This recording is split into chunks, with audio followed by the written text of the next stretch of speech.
नमस्कार सभी को। स्वागत करते हैं आपका अपने यूट्यूब चैनल एडू अड्डा पर। तो जैसा कि आप सभी बीपीएससी टीआरई 4 एग्ज़ाम का प्रिपरेशन कर रहे होंगे, फॉर्म भी बहुत जल्द आने वाला है नोटिफिकेशन। तो चलिए डिस्कस करते हैं जो टीआरई का टीचर का तैयारी कर रहे हैं, तो उन्हीं के लिए हम कुछ सवाल लेकर आए हुए हैं। तो अगर आप हमारे चैनल पर नए हो तो चैनल को सब्सक्राइब करके बेल आइकन को प्रेस कर दीजिएगा। आज हम पढ़ेंगे भारतीय राष्ट्रीय आंदोलन में भारत में सामाजिक धार्मिक सुधार आंदोलन के बारे में। तो सबसे पहला सवाल हमारा है कि देखिए, शिक्षा करो आंदोलन करो और संगठित करो कथन के लिए जो है कौन जाना जाता है? तो इसके लिए बी.आर. अम्बेडकर जी जो है जाने जाते हैं कि शिक्षित करो, आंदोलन करो और संगठित करो। यह जो कथन था यह बी.आर. अम्बेडकर जी का कथन था। देखिए, यहाँ पर दलितों के अधिकारों के लिए संघर्ष में एक प्रमुख व्यक्ति और भारतीय संविधान के निर्माण जो कि डॉक्टर बी.आर. अम्बेडकर ने उत्पीड़ित वर्गों को सशक्त बनाने के लिए शिक्षित करो, आंदोलन करो और संगठित करो के आदर्श वाक्य का जो है प्रचार किया था। जैसा कि आपको पता है कि जो डॉक्टर भीमराव अम्बेडकर जी हैं वह भारतीय संविधान के निर्माता हैं। सबसे पहला सवाल हमारा यहाँ पर बन जाएगा कि भारतीय संविधान के निर्माता कौन है? तो डॉक्टर बी.आर. अम्बेडकर जी। और इन्होंने ही जो दलितों के अधिकार के लिए शिक्षित करो, आंदोलन करो और संगठित करो जो आदर्श वाक्य था, इन्होंने ही बनाया था।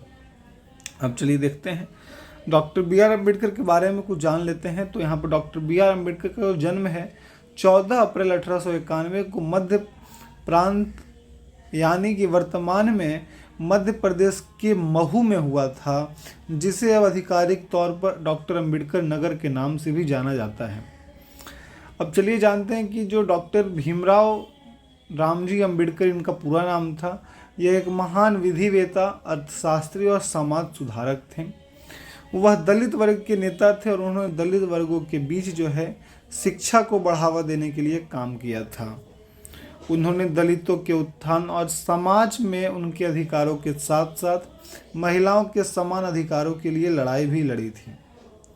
इसी के साथ में उन्होंने एक पार्टी की स्थापना की थी जो कि जुलाई 1942 में जो है अनुसूचित जाति संघ और भारतीय मजदूर पार्टी की स्थापना की थी। इन्होंने की थी तो डॉक्टर भीमराव अंबेडकर जी ने जुलाई 1942 में भारतीय मजदूर पार्टी की स्थापना की थी। इसी के साथ में उन्होंने सिविल सेवाओं और सरकारी नौकरियों में दलितों के आरक्षण पर भी जोर दिया था। जी हाँ, इन्हीं के चलते जो है सिविल सेवाओं और सरकारी नौकरियों में जो दलित लोगों को जो आरक्षण मिलता है वह इन्हीं के द्वारा इन्हीं का बदौलत जो है यहाँ पर आरक्षण मिला था दलितों को। इसी के साथ में देखिए, उन्होंने निम्नलिखित पद पर नियुक्त भी किया गया। जी हाँ, उन्हें जो कुछ पद हैं जिस पर उन्हें नियुक्त भी किया गया था, तो सबसे पहले प्रारूप समिति के जो अध्यक्ष थे वह डॉक्टर भीमराव अम्बेडकर थे। इसी के साथ में 1947 में अंतरिम सरकार में भारत के प्रथम कानून मंत्री भी थे। जी हाँ, डॉक्टर भीमराव अम्बेडकर जो भारत के प्रथम कानून मंत्री भी थे 1947 में अंतरिम सरकार में। इसी के साथ जम्मू और कश्मीर को विशेष दर्जा देने वाले अनुच्छेद 370 का विरोध भी किया था इन्होंने। इसी के साथ में देखिए, उन्होंने समान नागरिक संहिता का समर्थन किया था। इसी के साथ में 1942 से लेकर 1946 तक जो है गवर्नर जनरल की कार्यकारी परिषद में सेवा भी की। जी हाँ, 1942 से 46 तक जो है गवर्नर जनरल की कार्यकारी परिषद में सेवा भी की। इसी के साथ भारतीय संविधान के प्रारूपण में उनके योगदान के लिए उन्हें भारतीय संविधान का जनक कहा जाता है। तो आपसे यह भी सवाल पूछा जा सकता है कि बताइए भारतीय संविधान के जनक किसे कहा जाता है? तो भारतीय संविधान के जो जनक है डॉक्टर भीमराव अम्बेडकर जी को कहा जाता है। जी हाँ, और आप यहाँ पर देख लीजिए कि इन्हें संविधान जो भारतीय संविधान का निर्माता कहिए या फिर जनक कहिए, इन्हें दोनों कहा जाता है। इसी के साथ देखिए कुछ कार्य जो हैं, तो कार्य थे जाति का विनाश, शूद्र कौन थे? बुद्ध और उनका धम्म। और इसी के साथ में जो उन्हें 1990 में है मरणोपरांत जो है भारत रत्न से सम्मानित किया गया। जी हाँ, अगर आपसे सवाल यह भी पूछा जा सकता है कि डॉक्टर भीमराव अम्बेडकर को जो है भारत रत्न कब दिया गया था, तो उन्हें मरणोपरांत जो 1990 में जो है भारत रत्न से सम्मानित किया गया था। अब बढ़ते हैं क्वेश्चन नंबर 2 की ओर। क्वेश्चन नंबर 2 यहाँ पूछता है हमसे कि अखिल भारतीय महिला सम्मेलन AIWC की स्थापना कब हुई। तो यह 1927 में हुई है जी। देखिए यहाँ पे 1927 में जो है AIWC की स्थापना, जिसे कि AIWC का जो फुल फॉर्म है अखिल भारतीय महिला सम्मेलन जो है, यह आपका फुल फॉर्म है AIWC का।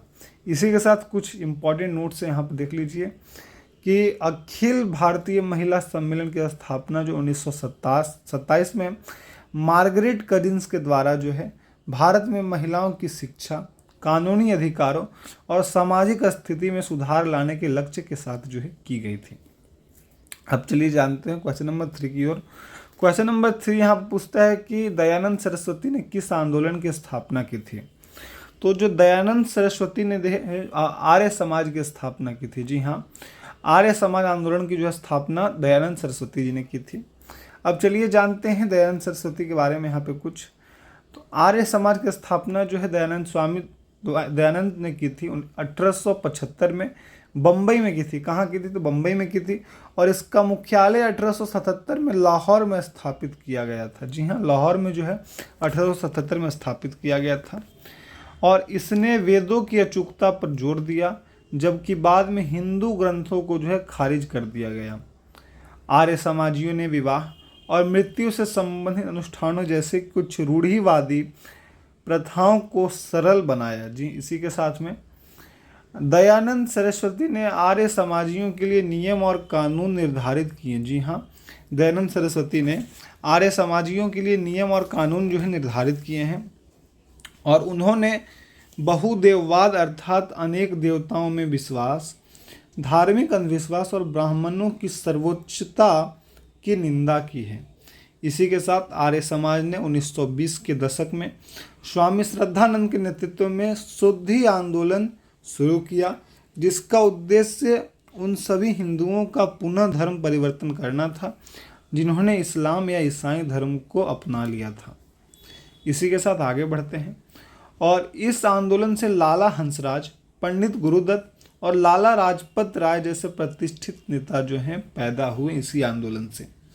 अब चलिए क्वेश्चन नंबर 4 की ओर बढ़ते हैं। तो क्वेश्चन नंबर 4 हमसे पूछता है कि दक्षिण भारत में आत्मसम्मान आंदोलन का नेतृत्व है किसने किया था।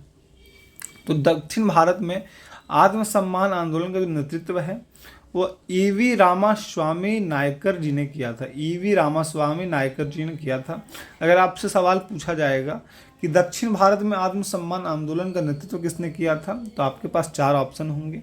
उन चारों ऑप्शन में जो आपको सही ऑप्शन टिक करना है वो होगा ईवी रामास्वामी नायकर। जी हाँ, यही आपका सही ऑप्शन है।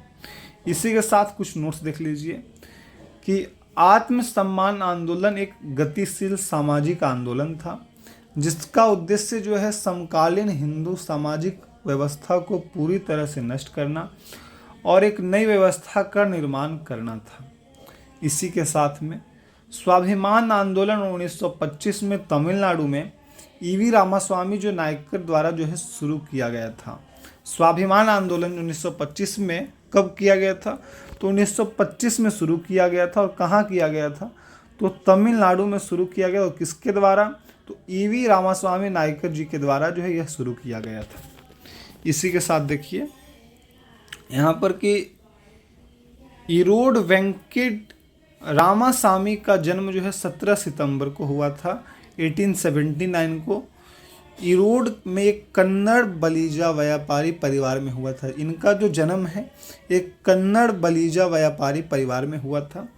और इसी के साथ देखिए कि 1929 में रामासामी ने चेंगलपट्टू में पहले प्रांतीय स्वाभिमान सम्मेलन में अपने नाम से जातिगत उपाधि नायकर हटाने की जो है घोषणा की है।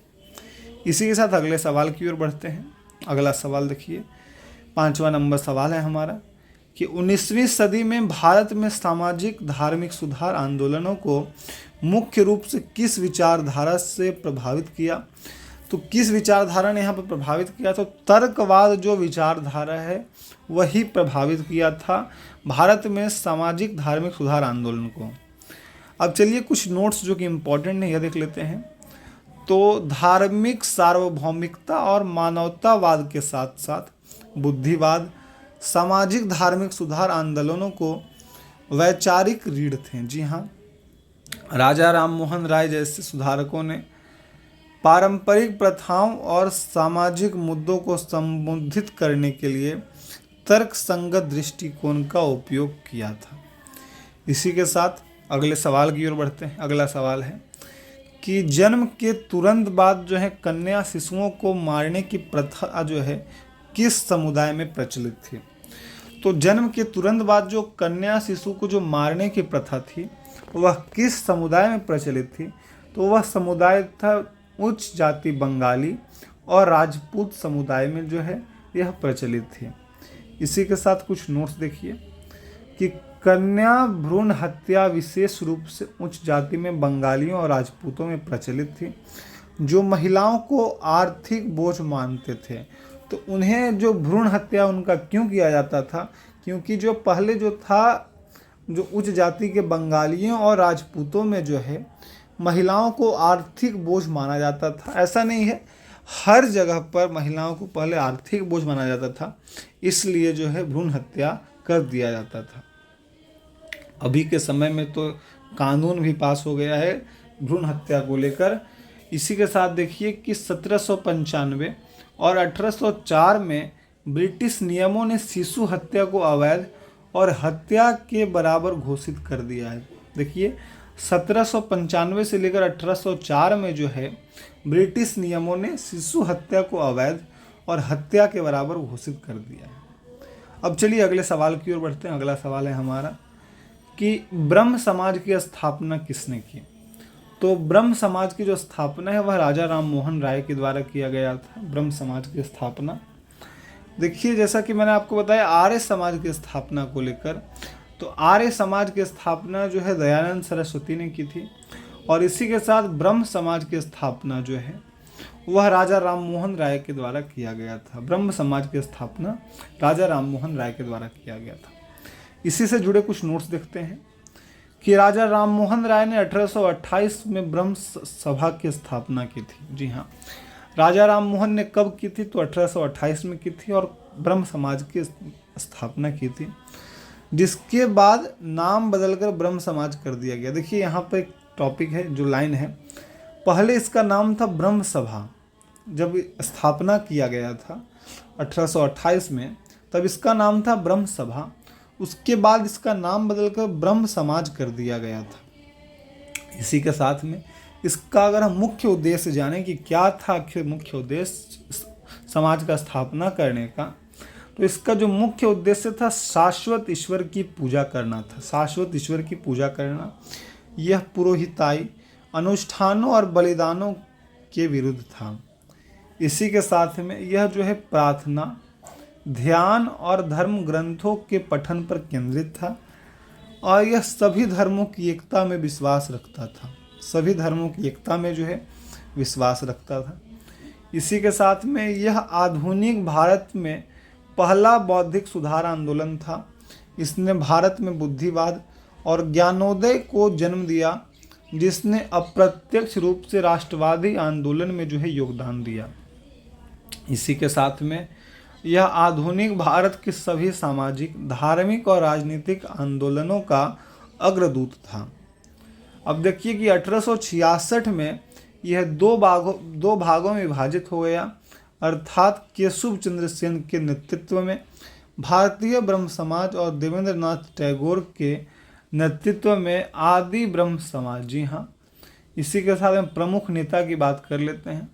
तो प्रमुख नेता देवेंद्र नाथ टैगोर, केशव चंद्र सेन और पंडित शिवनाथ शास्त्री और रविंद्रनाथ टैगोर, यह जो थे यहाँ के ब्रह्म समाज के जो हैं वह 4 नेता थे, जो कि आपको मैंने बताया कि देवेंद्र नाथ टैगोर, केशव चंद्र सेन, पंडित शिवनाथ शास्त्री और रविंद्रनाथ टैगोर, यह 4 प्रमुख नेता थे। इसी के साथ देखिए अगले सवाल की ओर बढ़ते हैं। अगला सवाल है हमारा, किस अधिनियम ने लड़कियों की विवाह की आयु 12 से बढ़ा करके 14 कर दी थी। पहले के समय में जो 12 वर्ष की आयु में शादी हो जाता था लड़कियों का, उससे बाद में बढ़ाकर 14 किया गया था और अब तो आपका 18 साल कर दिया गया है। इसी के साथ में जो वह अधिनियम था वह शारदा अधिनियम 1930 और बाल विवाह निरोधक अधिनियम 1929। यह 2 अधिनियम जो थे जरूरी थे। इसी अधिनियम को जो है बढ़ाकर यहाँ पर 14 कर दिया गया था, जो लड़कियों के विवाह का जो आयु था। अब चलिए जानते हैं शारदा अधिनियम के बारे में। तो शारदा अधिनियम, जिससे 1929 का बाल विवाह निरोधक अधिनियम या 1930 का शारदा अधिनियम भी कहा जाता है, भारत में बाल विवाह की प्रथा को रोकने के लिए ब्रिटिश भारतीय सरकार द्वारा अधिनियमित एक महत्वपूर्ण विधायी उपाय था। यह एक विधायी उपाय था और औपनिवेशिक काल के दौरान पेश किए गए इस अधिनियम का उद्देश्य जो है भारतीय समाज में व्याप्त बाल विवाह की सामाजिक बुराई को दूर करना था, जिसके स्वास्थ्य, शिक्षा और बच्चों, विशेषकर लड़कियों के समग्र कल्याण और दूरगामी नकारात्मक परिणाम थे। इसी के साथ देखते हैं विवाह में कानूनी आयु के बारे में। तो शारदा अधिनियम में विवाह की कानूनी आयु जो है पुरुषों के लिए 18 वर्ष और महिलाओं के लिए 14 वर्ष निर्धारित की। देखिए, आपसे पूछा जा सकता है, सवाल यहाँ पर यह बन सकता है बीपीएससी में कि शारदा अधिनियम में जो है विवाह का जो कानूनी आयु है वह पुरुषों के लिए कितना है और महिलाओं के लिए कितना है। आपका ऑप्शन दे देगा 21 वर्ष, 18 वर्ष, पुरुषों के लिए 21 वर्ष, महिलाओं के लिए 18 वर्ष, या फिर आपका ऑप्शन रहेगा पुरुषों के लिए 18 वर्ष, महिलाओं के लिए 14 वर्ष, या फिर ऑप्शन रहेगा आपको पुरुषों के लिए 14 वर्ष, महिलाओं के लिए 12 वर्ष, या फिर इन तीनों में से कोई नहीं।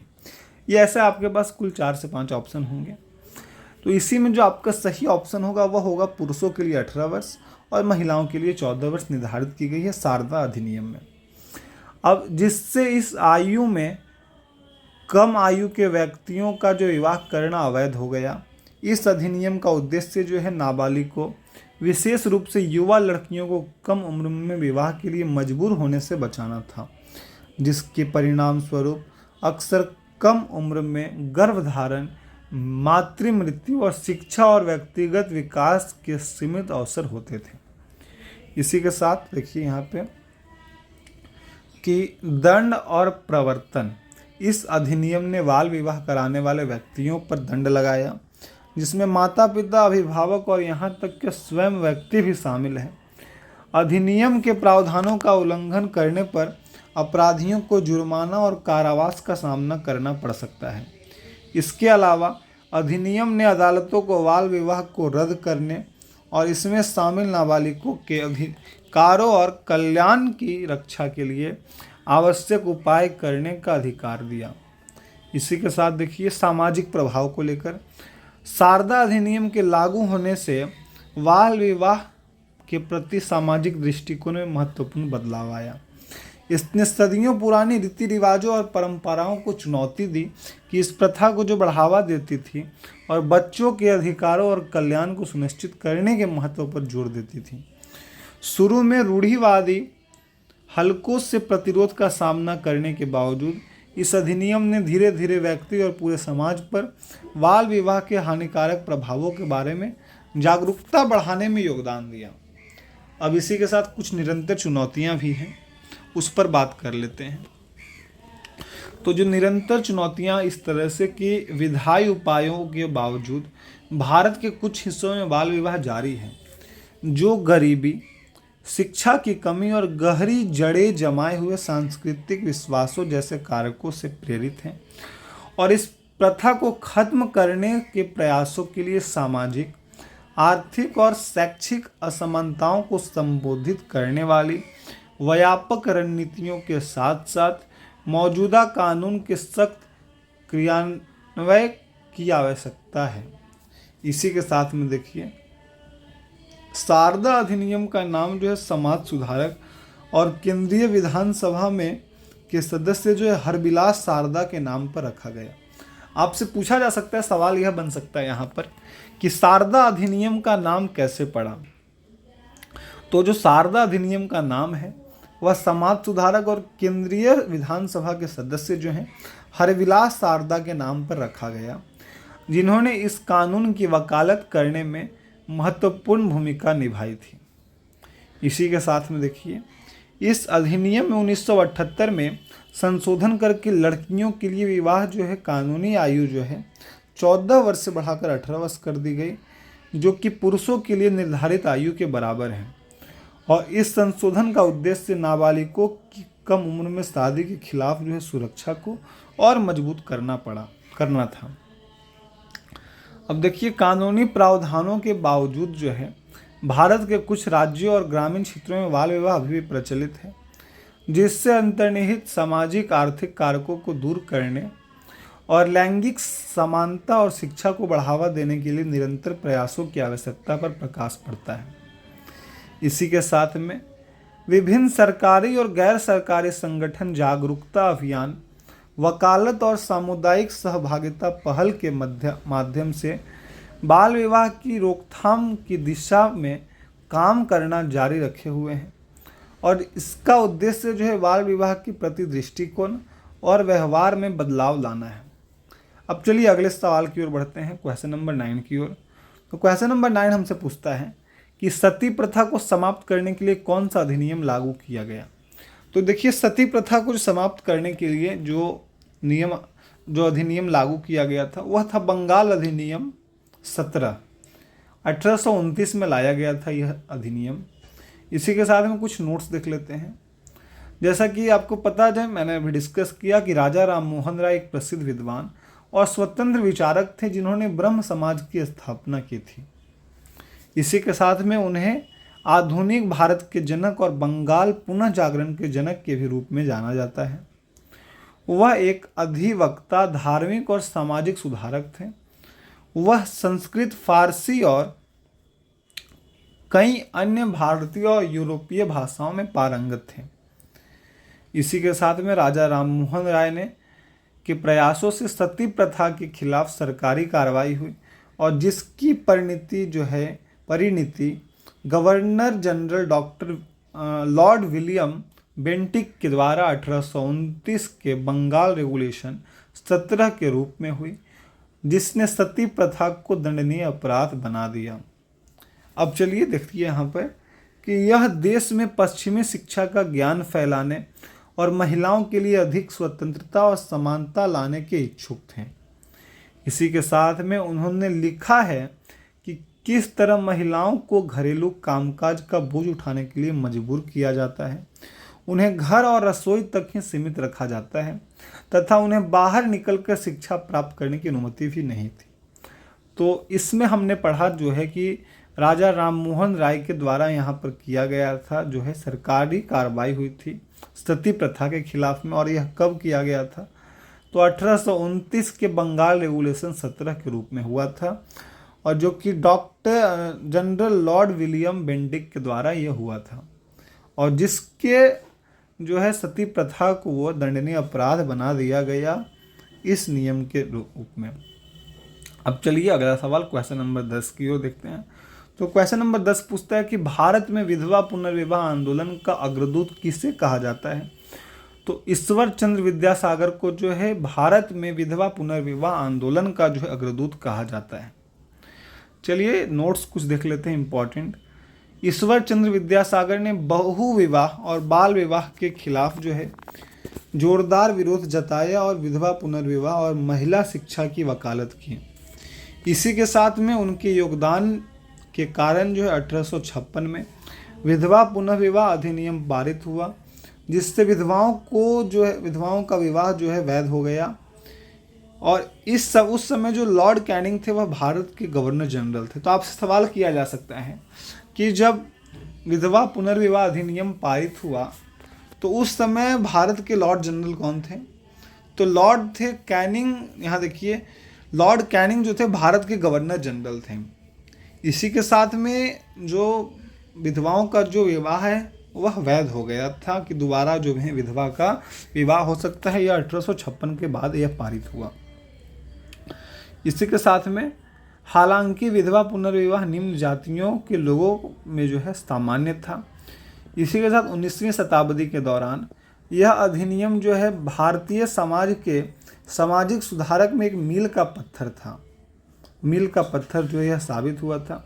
और कानून लागू होने के बाद 7 दिसंबर 1856 को उत्तरी कलकत्ता में पहला विधवा पुनर्विवाह हुआ था।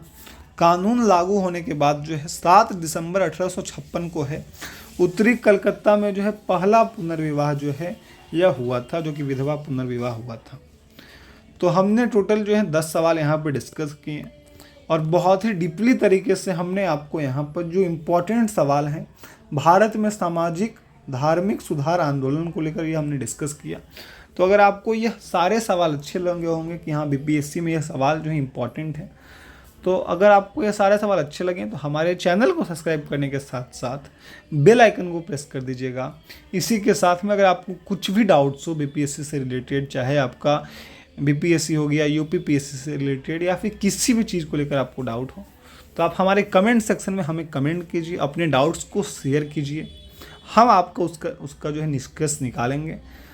और हमारे चैनल को सब्सक्राइब करके बेल आइकन को प्रेस कर दीजिएगा। मिलते हैं फिर किसी वीडियो के साथ में, तब तक के लिए जय हिंद, जय भारत, वंदे मातरम।